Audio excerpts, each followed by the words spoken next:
네, 오늘 출애굽기 20장은 1절부터 17절까지는 10계명에 대해서 말씀하고 있고요. 그리고 21절까지는 하나님의 현연에 대해서 두려워하는 백성들에 대해서 나옵니다. 그리고 22절 이하에서는 제물을 바치는 제단에 대해서 말씀하고 있습니다. 그리고 이제 20장이 끝나고 21장 이후로는 여러 가지 율법과 규례에 대한 내용들이 지난 수요일에 말씀드린 것처럼 민수기까지 계속해서 이어집니다. 하나님께서 모세를 통해서 주신 이 계명은 오늘 출애굽기 20장 1절부터 17절까지만 나오는 게 아니라 나중에 조금 내용이 다르기는 하지만 신명기 5장 그리고 또 다른 곳에서도 몇 번 반복이 됩니다. 그리고 이 10계명 내용은 직간접적으로 성경의 여러 군데에서 이 말씀의 내용이나 의미가 다시 소개되고 있고 대단히 중요한 의미를 갖고 있습니다. 그래서 오늘 20장뿐 아니라 앞으로도 계속 반복될 것이기 때문에 그때 되면 좀 자세하게 이 10계명에 대해서 말씀을 드리도록 하겠습니다. 이 10계명이라는 명칭은 출애굽기 34장 28절에서 이제 우리말 성경에 처음 나오는데요. 그 34장 28절을 읽어보면 모세는 거기서 주님과 함께 밤낮 40일을 지내면서 빵도 먹지 않고 물도 마시지 않았다. 언약의 말씀 곧 10계명을 판에 기록하였다. 이렇게 우리말 성경에 번역이 되어 있습니다. 그리고 신명기 4장과 10장에서도 이 10계명이라는 명칭이 나오고 있는데요. 근데 히브리어로 보면 거기에는 계명이라는 말은 사실 없습니다. 직역을 하면 10가지 말씀 이런 뜻입니다. 그리고 이거는 나중에 헬라어로 번역이 될 때도 마찬가지입니다. 그래서 10계명이라는 명칭은 우리가 특별한 좀 용어로 붙인 거라고 할 수 있습니다. 그리고 출애굽기 34장에 이제 10계명과 관련된 내용들이 나오는데 그 계명들의 숫자를 세보면 거기에서도 10가지가 넘습니다. 그리고 내용도 좀 강조하는 면들이 오늘 20장하고는 다른 것을 볼 수 있습니다. 오늘 20장에서는 주로 살인, 간음, 도둑질 같은 윤리적인 면들이 강조되고 있고 출애굽기 34장 10절 이하에서는 이 축제나 절기, 예배가 강조가 됩니다. 그래서 이런 이유로 보통 오늘 출애굽기 20장을 그 윤리적인 10계명 이렇게 부릅니다. 그리고 34장은 제의적인 10계명 이렇게 부르기도 합니다. 이 성경에는 10계명을 비롯해서 하나님께서 주신 모든 계명이 613가지입니다. 그리고 여기에는 윤리적인 내용만 들어있는 건 아니고 이 레위기나 신명기 보시면은 정한 음식과 부정한 음식에 대한 내용도 나오고 또 제단에서 제물을 어떻게 드려야 하는지 이 제의에 대한 규정들도 나옵니다. 그래서 이 613개의 계명들을 이 세 가지로 분류해 보면요. 첫째는 신앙의 원칙에 대한 내용들로 구성되어 있습니다. 이 시공간을 초월해서 우리가 어떻게 하나님을 믿어야 하는가, 이게 계명의 첫 번째 중요한 카테고리입니다. 둘째는 이스라엘 공동체 생활에 대한 규범이 이 계명에 담겨 있습니다. 하나님의 말씀에 토대를 두고 우리는 어떻게 신앙인으로서 하나님의 백성으로서 사회생활을 할 것인지 가르쳐주고 있습니다. 그리고 세 번째가 바로 이 종교의식에 관한 말씀이 이 계명을 이루고 있습니다. 예배에 대한 말씀부터 성전 생활, 그리고 하나님께 드리는 제물, 또 식사법 이런 내용들이 들어 있습니다. 그래서 이러한 세 가지 범주들, 신앙의 원칙, 공동체 생활, 그리고 종교의식, 이것이 모세가 하나님께 받은 계명들이 가지고 있는 613개의 전체적인 내용이라고 하겠습니다. 내용을 보시면요, 이게 우리나라 제가 법에 대한 전문가는 아니지만 이 헌법에도 헌법 전문이 있듯이 오늘 1절과 2절은 이 십계명의 전문 혹은 서언, 서론 이런 역할을 하는 말씀입니다. 제가 좀 읽어보면 이 모든 말씀은 하나님이 하신 말씀이다. 나는 너희를 이집트 땅 종살이 하던 집에서 이끌어낸 주 너희의 하나님이다. 바로 이 부분입니다.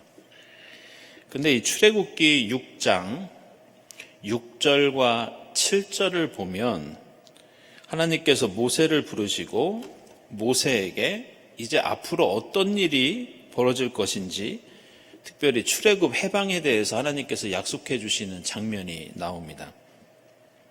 그 6장 6절과 7절을 읽어보면 나는 주다. 나는 이집트 사람들이 너희를 강제로 부리지 못하게 거기에서 너희를 이끌어내고 그 종살이에서 너희를 건지고 나의 팔을 펴서 큰 심판을 내리면서 너희를 구하여 내겠다. 그래서 너희를 나의 백성으로 삼고 나는 너희의 하나님이 될 것이다. 이 약속입니다. 그래서 이제 표현도 미래형으로 나옵니다. 근데 오늘 십계명 전문에 나오는 말씀이 바로 방금 제가 읽었던 6장 6절과 7절에 요약된 말씀입니다. 오늘 그 20장 1, 2절 보시면 하나님께서 종살이하는 이집트에서 해방시켜 주시고 이스라엘의 하나님이 되실 것이라는 약속. 그런데 출애굽기 6장에서는 미래형, 또 좀 더 전문적으로는 미완료형을 쓰는데 오늘 십계명 서문인 2절에서는 완료형이 나옵니다. 그러니까 이게 무슨 뜻이냐? 예전에 출애굽을 앞두고 하나님께서 하셨던 그 약속이 이제 언약을 세우는 이 시점에서는 현실이 되고 성취되었다. 이것을 밝히고 있습니다.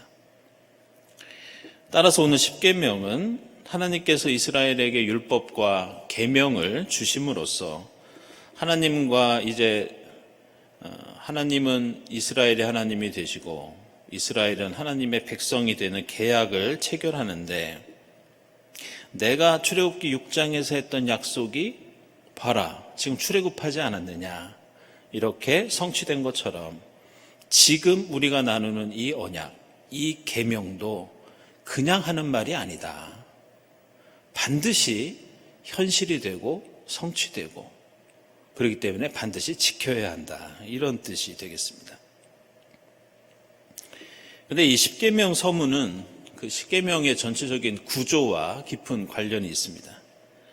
그 여러분들에게 나눠드린 이 자료를 보시면 거기 나와 있는 것처럼 이 십계명의 구분이 이 교단이나 종교마다 조금씩 다릅니다. 그걸 보시면 개신교, 동방정교회, 가톨릭교회, 유대교 그리고 같은 개신교지만 루터교회가 이 첫 번째부터 10번째 계명까지 그 범위가 조금씩 다른 걸 볼 수 있습니다. 왜 이렇게 다른가? 이 먼저 개신교와 동방정교의 전통에서는 오늘 2절 말씀을 계명으로 보지 않고 첫 번째 계명으로 여기지 않고 앞에서 말씀드린 것처럼 십계명의 전문, 서언으로 여깁니다. 그리고 가톨릭교회와 루터교도 마찬가지인데 다만 유대교에서는 오늘 2절 말씀을 첫 번째 계명으로 생각합니다. 그리고 가톨릭교회와 루터교회는 1계명과 2계명을 하나로 묶어서 하나의 계명으로 지킵니다. 그리고 그것은 유대교도 마찬가지입니다.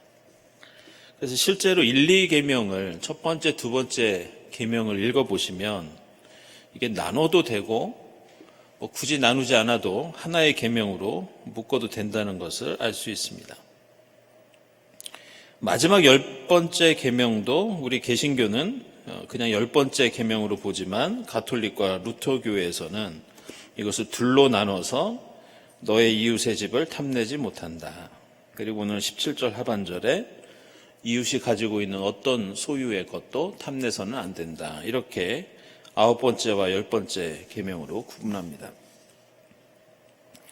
이러한 구분법은 이 교회 역사에서 이 필로라고 하는 분이 있습니다. 그분이 제시한 분류법이 있고, 또 여러분들이 잘 아시는 아구스티누스가 분류한 방식이 있습니다. 그런 것들에 따라서 달라진 것인데, 간혹 그런 분들이 있습니다. 우리 가톨릭이 최고다, 우리 개신교가 더 낫다, 이렇게 주장하면서 어떤 분류법이 더 합리적인 것인지 논쟁하는 경우도 실제로 있습니다. 결론을 말씀드리면 다 부질없는 논쟁이다. 지금까지 여러분들 창세기, 출애굽기 강해에서 보셨듯이 성경은 그 번역과 분류와 해석의 여지가 대단히 무궁무진합니다. 따라서 십계명을 어떻게 나누든지 나름대로 다 의미가 있다고 보시면 되겠습니다. 그래서 앞으로 혹시 다른 교회 가셔서 찬송가 같은데 십계명이 좀 다르게 나오셔도 이걸 참고하시면 되겠습니다. 이 십계명의 구체적인 내용들은 우리가 이미 잘 알고 있고, 또 앞으로 또 출애굽기와 신명기에서 더 다루기 때문에 오늘은 조금 원론적인 말씀만 드리겠습니다. 먼저 생각할 것은 많은 사람들이 이 십계명이 단순히 출애굽 당시에, 그리고 이스라엘 고대 사회에서만 유효했던 그런 율법이 아니었느냐, 이런 평가를 내리는 경우가 있습니다. 그래서 오늘날 같은 이 복잡하고 또 과학기술이 발달된 사회에서 이 십계명이 어떤 의미가 있겠느냐, 좀 부정적인 시각을 가진 분들도 있습니다.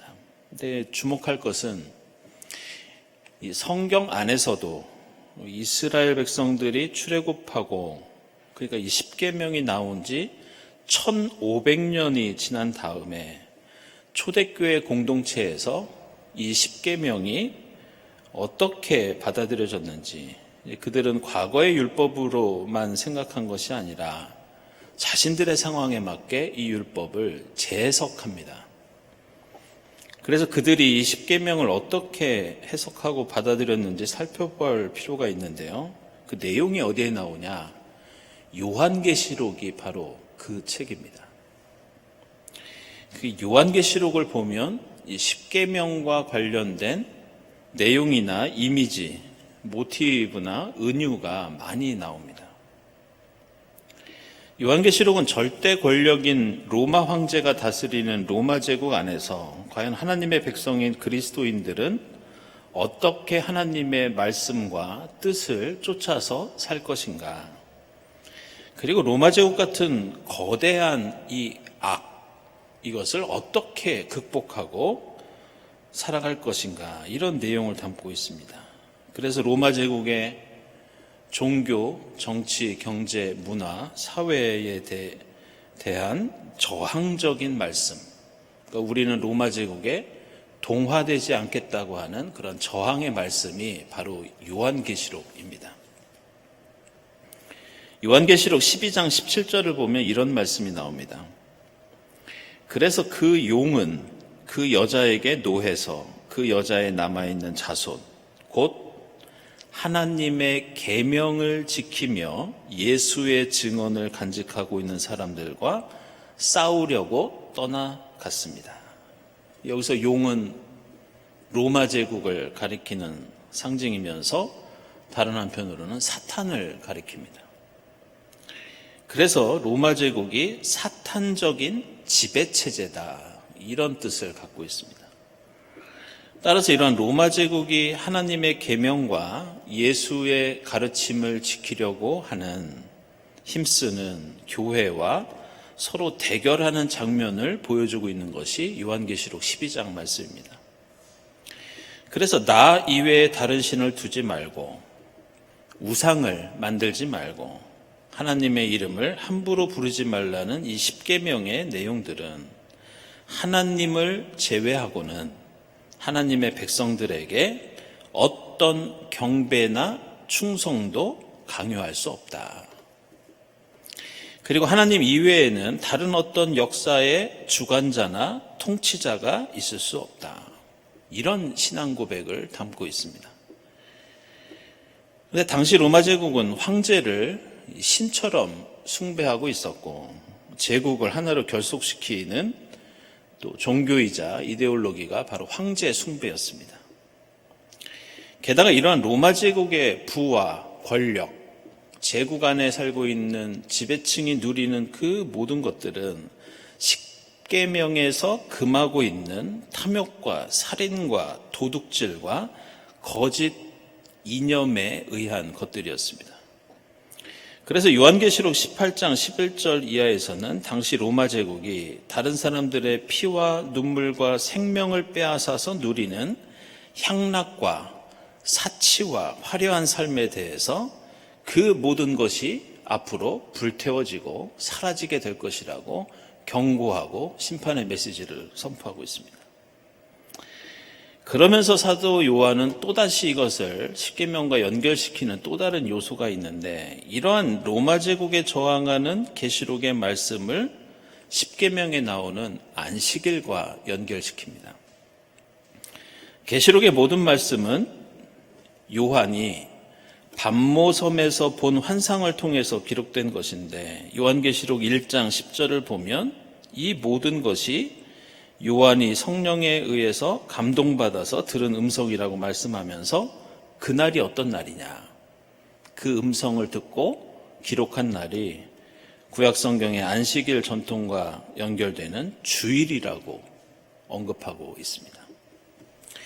다시 말해서 초대교회는 로마 제국의 극심한 박해 가운데서 우리는 그렇게 살지 않고 하나님의 말씀대로 살겠다고 하는 결단이 확대되고 재생산되는 것이 바로 안식일이자 주일이었다고 지금 사도 요한은 밝히고 있는 겁니다. 그리고 그날에 함께 나누는 말씀과 기도와 찬양, 그리고 함께 드리는 예배를 통해서 십계명에 담긴 의미를 되새기고 예수의 가르침을 회상하면서 로마 제국의 그 폭력적인 가치와 싸우고 저항하자, 사탄의 체제를 물리치자, 이런 뜻이 요한계시록 속에 담겨 있습니다. 따라서 오늘 우리가 십계명을 고백하고 실천하기 위해서 노력한다는 것은 실제로 우리가 우상을 손으로 직접 만들어서 숭배하지 않더라도 우리가 누군가를 살해할 일이 사실 얼마나 있겠습니까? 우리가 누군가를 죽이지 않더라도, 도둑질하지 않고 이웃의 것을 탐하지 않더라도 우리가 저항하고 대항해야 할 세상의 풍조와 가치가 따로 있다는 그런 뜻입니다. 지금 우리가 살고 있는 이 세상을 로마 제국처럼 지배하고 있는 가치는 무엇인가? 그리고 그 가치는 하나님의 뜻과 말씀과 맞는 것인가? 만약 하나님의 뜻과 맞지 않는다면 우리는 요한계시록 공동체처럼 그 세상의 가치에 저항하면서 싸워야 되지 않겠는가? 십계명은 바로 시간과 공간을 초월해서 그 시대를 지배하고 있는 세상의 가치에 대한 물음과 도전과 저항이라는 뜻을 담고 있습니다. 예를 들어서 만약 물질 만능주의가 지금 우리 사회를 지배하고 있다면 그것이 바로 요한계시록 공동체처럼 우리는 우상, 사탄으로 여겨야 합니다. 그리고 그것을 비판 없이 수용하고 추종하는 것이 살인과 간음과 도둑질과 거짓 증언이 될 수 있다는 것을 우리에게 가르쳐 줍니다. 그리고 그러한 세상의 풍조 앞에서 초대교회는 예배를 통해서 십계명과 예수의 가르침을 되새기고 물리치기 위해서 연대를 했고, 만약 우리의 예배가 그런 기능을 하고 있지 않는다면 그것은 안식일을 위배하는 것이다. 이렇게 지금 우리의 현실과 현대사회에 적용할 수 있겠습니다. 이런 이유로 오늘 20장의 마지막 계명은 전체 10계명의 결론과 같은 역할을 합니다. 17절 말씀 읽어보면 너의 이웃의 집을 탐내지 못한다. 그리고 내 이웃의 소유는 어떤 것도 탐내지 못한다. 이렇게 말씀합니다. 이 10번째 계명이 다른 계명과 다른 것은 이 앞의 계명들은 대부분 행동과 관련된 겁니다. 그런데 이것은 우리의 마음의 욕망에 대한 내용을 담고 있습니다. 이것을 탐내지 못한다고 할 때 이 히브리어로 하마드라고 하는데요. 이것은 갈망하다, 탐내다 이런 뜻도 있고 칭송하다, 찬성하다 이런 뜻도 있습니다. 따라서 우리가 갖고 싶고 되고 싶고 하고 싶은 것을 높이 평가하면서 그것을 가지려고 한다는, 탐낸다는 그런 뜻입니다.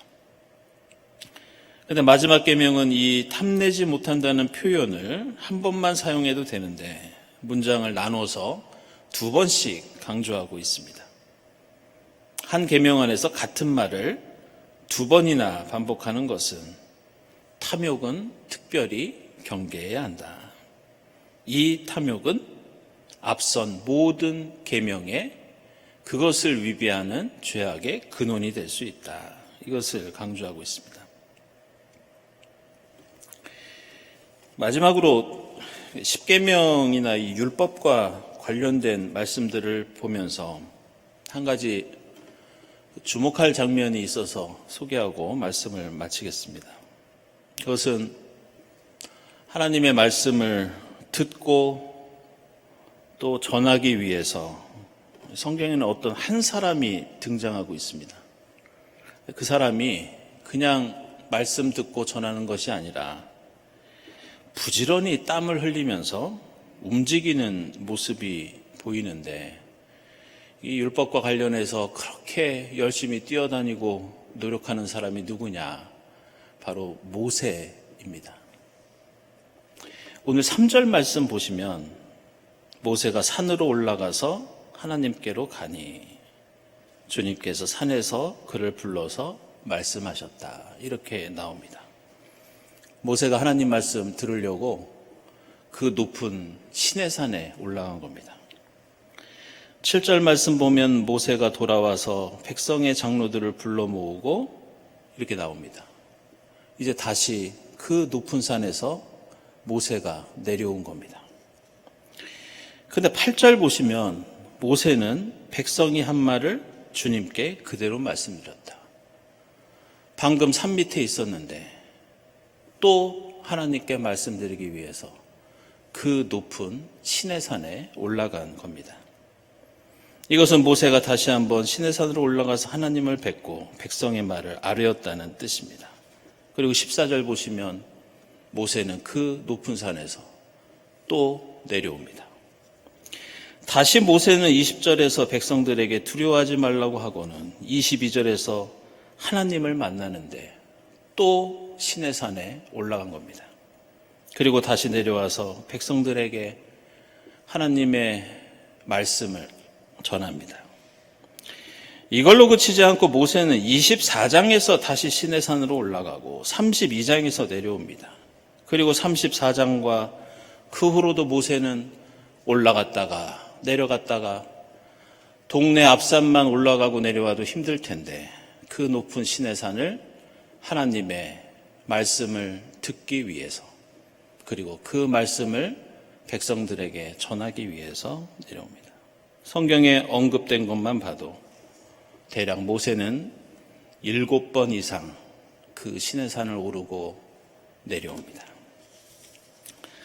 지금 우리는 말씀과 계명과 가르침의 홍수 속에 살고 있지만 출애굽기에 나오는 숨을 몰아쉬고 땀을 흘리면서 그 높은 산에 오르내리는 모세의 지친 모습은 우리에게 하나님의 말씀을 듣고 주님의 음성을 듣고 지키고 전하는 것이 얼마나 힘들고 가치 있는 일인지 우리에게 가르쳐주고 있습니다. 지금도 어렴풋이 남아있는 제 어릴 적 기억이 있습니다. 어머니 등에 엎여서 포대기를 뒤집어 쓰고 어디론가 가면서 제가 어머니 등에 덮여 있을 때 마치 자동차 운전하듯이 붕 하면서 그렇게 다녔던 기억이 어렴풋이 있었습니다. 나중에 커서 제가 어머니한테 제가 어렸을 때 그랬던 적이 있지 않느냐고 했더니 저희 어머니가 좀 충격적인 말씀을 해주신 적이 있습니다. 제가 등에 엎여서 가던 그 길이 어머니가 매일 다니던 그 새벽기도 길이었다는 것을 나중에 알게 되었습니다. 그땐 저희 아버지가 사업이 망해서 저희랑 같이 살지 못하시고 따로 살고 계셨는데 제 여동생이 태어나기 전이라 저랑 어머니만 살고 있었습니다. 새벽 기도는 가야 되겠고 어린 아들을 혼자 놔두고 갈 수 없어서 저를 둘러엎고 하루도 빠지지 않고 눈이 오나 비가 오나 그렇게 교회로 다니셨던 그런 말씀이었습니다. 근데 나중에 알고 보니 그 동네를 나중에 제가 거서 가보니 그 길은 걸어서 40분, 50분 걸리는 그런 길이었습니다. 산동네에서 내려와서 산 위에 있는 교회까지 오르내리는 그 길. 참 고된 길이었고 또 얘기 듣기로는 제가 어렸을 때 제가 차고 있던 기저귀가 젖어서 어머니 등에서 흘러내린 적이 한두 번이 아니었다는 그런 말씀도 들었습니다. 저는 아버지의 사업이 망하고 너무 힘들어서 하나님께 하소연하고 한탄하려고 눈물을 흘리려고 그 길을 그렇게 참고 인내하면서 가신 걸로 알았는데 나중에 의외의 말씀을 들었습니다. 그렇게 몇 시간 동안 기도하고 오가던 그 고난의 길은 고난이 아니라 하나님의 말씀을 듣고 기도하고 찬양하는 기쁨과 행복과 구원의 길이었다는 그런 고백을 들은 적이 있습니다. 오늘 우리는 십계명을 보면서 하나님의 말씀을 보면서 그런 생각을 할 때가 있습니다. 하나님의 말씀이 나에게 족쇄가 아닌가?